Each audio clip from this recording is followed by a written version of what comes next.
ఓం నమః శివాయ. ఓం నమః శివాయ. ఓం నమః శివాయ.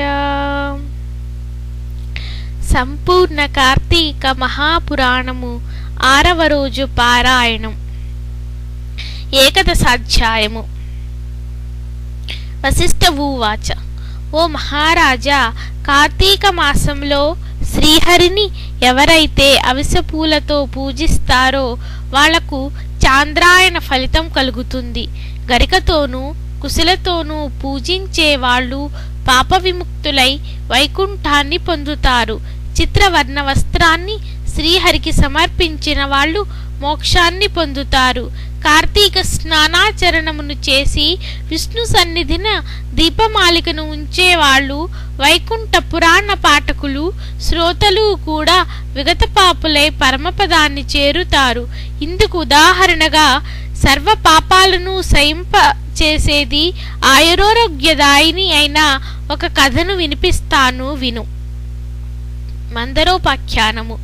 కళింగ దేశీయుడైన మంధ్రుడనే ఒకనొక బ్రాహ్మణుడు స్నాన సంధ్యా వందనాలన్నింటినీ విసర్జించి పరులకు కూలి పని చేస్తూ ఉండేవాడు. అతనికి పతివ్రత, సర్వ సాముద్రికాది శుభలక్షణ సంపన్న సద్గుణ సముచ్చయము చేత సుశీల అనే పిలువబడే భార్య ఉండేది. భర్త ఎంత దుర్మార్గుడైనా కూడా అతని యందు అనురాగమే తప్ప ద్వేషము లేనిదై పాతివ్రత్య నిష్ఠాపరురాలై ఉండేది. కొన్నాళ్ల తరువాత కూలితో జీవించడం కష్టమని భావించిన మందరుడు వనగతుడై ఖడ్గపాణి అయి దారులు కాసి బాటసారులను కొట్టి వారి నుండి ధనమును అపహరిస్తూ కాలం గడపసాగాడు. ఆ దొంగ సొత్తును ఇరుగు పొరుగు దేశాలకు తీసుకుని పోయి అమ్మి ఆ సొమ్ముతో కుటుంబ పోషణ చేసేవాడు. ఒకసారి దొంగతనానికై దారి కాసి ఉన్న మందరుడు బాటసారి అయిన ఒకానొక బ్రాహ్మణుని పట్టుకుని అక్కడ మర్రి చెట్టు కట్టువేసి ఆ బాపని ద్రవ్యాన్నంతటిని అపహరించేశాడు. ఇంతలో అటుగా వచ్చిన పరమ క్రూరుడైన ఒక కిరాతకుడు దోచుకునిన మందరుడిని, దోచుకోబడి బంధితుడై ఉన్న బ్రాహ్మణుని ఇద్దరినీ కూడా చంపివేసి ఆ ద్రవ్యాన్ని తాను హరించుకుపోబోయాడు. కాని అదే సమయానికి అక్కడ కిరాత మందర బ్రాహ్మణుల నుండి వచ్చే నరవాసనను పసిగట్టిన చేరువ గుహలోని ఖడ్గంతోనూ ఒకరినొకరు ప్రహరించుకున్నారు. ఆ చెరువు గుహలోని పులి అక్కడకు వచ్చింది. పులి కిరాతకుడు ఖడ్గంతో ఒకరినొకరు ప్రహరించుకున్నారు. ఆ జగడంలో పులి కిరాతకుడు ఇద్దరు ఏకకాలంలో మరణించారు. ఆ విధముగా మరణించిన విప్ర మందర వ్యాఘ్ర కిరాతకుల జీవులు నలుగురు యమలోకానికి చేరి కాలసూత్రమనే నరకాన్ని పొందారు. యమకింకరులు ఆ నలుగురిని పురుగులు అమేధ్యమతో నిండి ఉన్న తప్త రక్తకూపంలో పడవేశారు. ఇక భూలోకంలో భర్త మరణ వార్త తెలియని మందరుని భార్య అయిన సుశీల మాత్రము నిత్యం భర్తృ ధ్యానాన్నే చేస్తూ ధర్మవర్తనతో హరిభక్తితో సజ్జన సాంగత్యంతో జీవించసాగింది.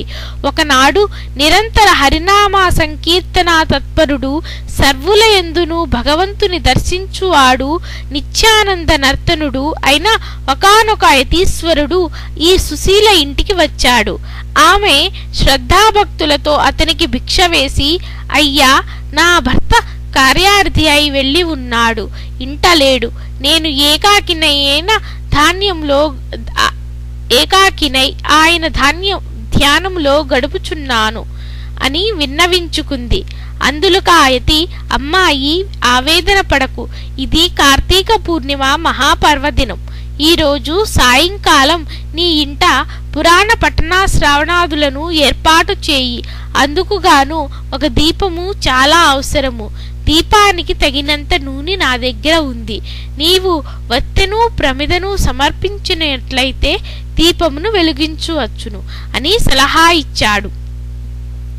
ఆ యతిశ్రేష్ఠుని మాటలకు అంగీకరించి సుశీల తక్షణమే గోమయంతో ఇల్లంతా చక్కగా అలికి పంచరంగుల ముగ్గులను పెట్టినది. ప్రతిని పరిశుభ్రపరిచి 2 వత్తులను చేసి యతీశ్వరుని వద్ద నూనెతో వాటిని వెలిగించి శ్రీహరికి సమర్పించింది. యతి ఆ దీప సహితముగా విష్ణువును పూజించి మనశ్శుద్ధి కోసం పురాణ పఠనము ఆరంభించాడు. సుశీల పరిసర ఇండ్లకు వెళ్లి వారందరినీ పురాణ శ్రవణానికి ఆహ్వానించింది. అందరి నడుమ తాను కూడా ఏకాగ్ర చిత్తయై ఆ పురాణాన్ని వింది. అనంతరం ఆమెకు శుభాశిస్సులు అందించి యతీశ్వరుడు వెళ్ళిపోయాడు. నిరంతర హరిసేవనం వలన క్రమక్రమముగా ఆమె జ్ఞాని అయి తదుపరి కాలధర్మమును చెందినది.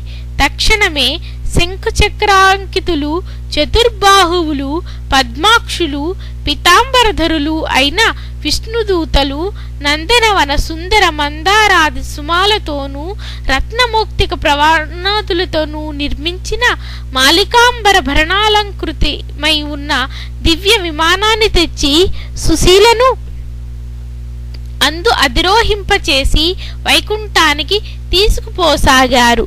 అందులో వెళ్తున్న సుశీల మార్గమధ్యములో నరకములో మరి 3 జీవులతో కలిసి బాధలు పడుతూ ఉన్న తన భర్తను గుర్తించి విమానాన్ని ఆపించి తత్కారణమేమిటో తెలుపవలసిందిగా విష్ణు పార్షాదులను కోరింది.